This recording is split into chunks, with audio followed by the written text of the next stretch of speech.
চা খাওয়ার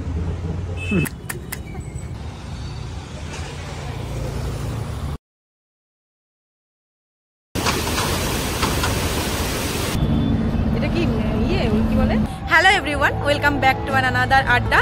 তো এখন বাজে ঘড়িতে অলমোস্ট 4:30 আর এখন আমাদের শিলিগুড়িতে ডে 3 আর এখন আমরা যাচ্ছি গজলডোবা তিস্তা ড্যাম দেখতে।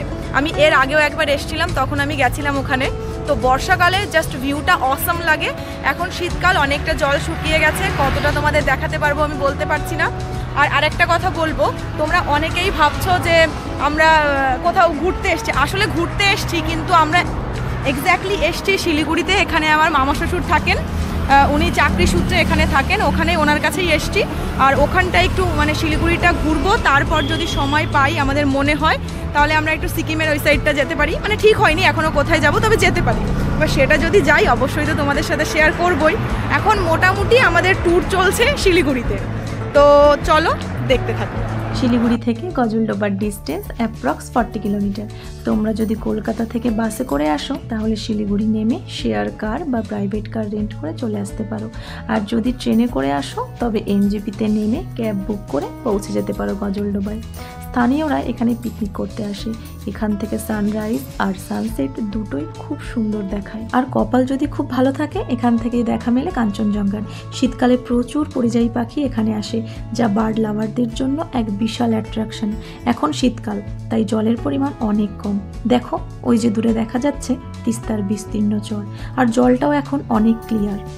এই নদী তার ভয়ঙ্কর রূপে দেখা দেয় ঠিক বর্ষাকালে। যেমনি তেজ তেমনি উচ্ছ্বাসের সাথে বয়ে চলে, যা আমরা আগেরবার বর্ষাকালে যখন এসেছিলাম তখন দেখতে পেয়েছিলাম। চলো তার এক ছোট্ট ঝলক তোমাদের সঙ্গে শেয়ার করি।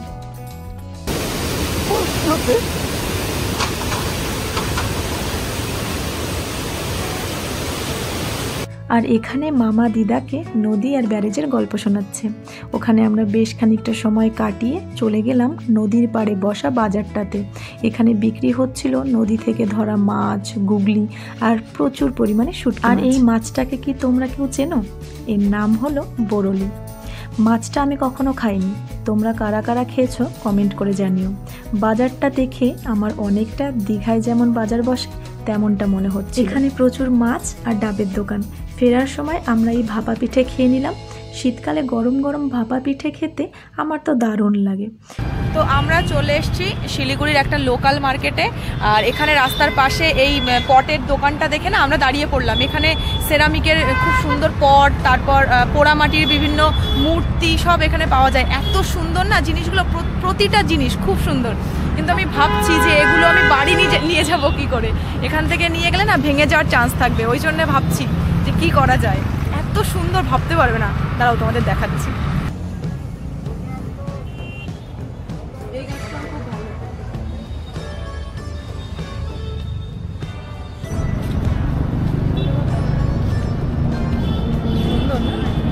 এটা কি কি বলে?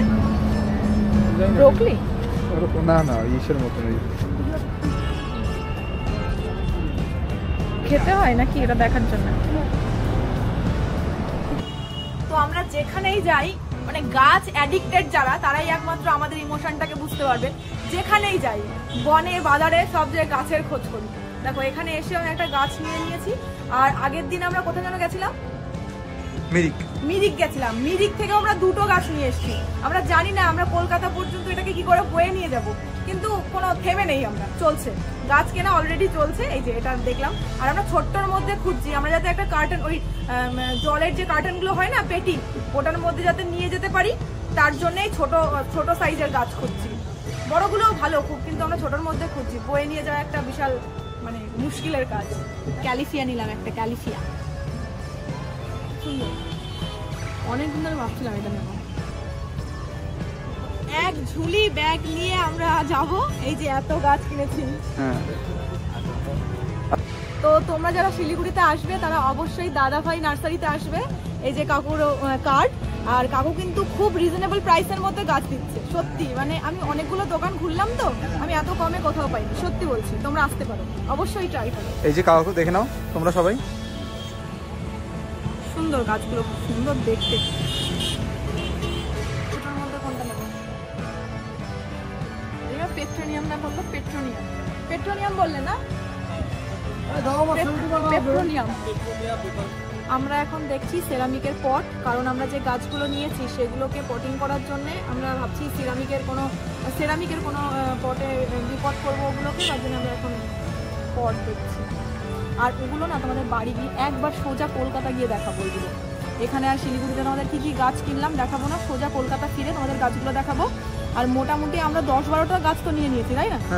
তা নিয়ে নিয়েছি, প্রায় 1000 টাকার ওপরে আমরা গাছ অলরেডি কিনে ফেলেছি, আরও দেখছি। প্রচুর মার্কেট এখানে গাছের, আর সাথে এই পটেরও।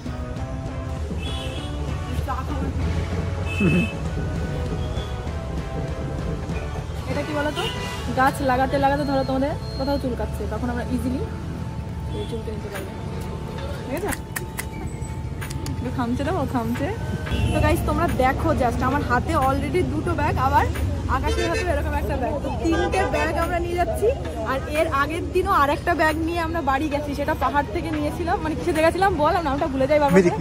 মিরিক থেকে আমরা এরকম একটা ব্যাগ নিয়ে গেছিলাম। তো টোটাল 4টে ব্যাগ আমরা অলরেডি করে ফেলেছি, আরও কিছুদিন থাকতে থাকতে হয়তো আরও 4টে ব্যাগ হয়ে যাবে, জানি না।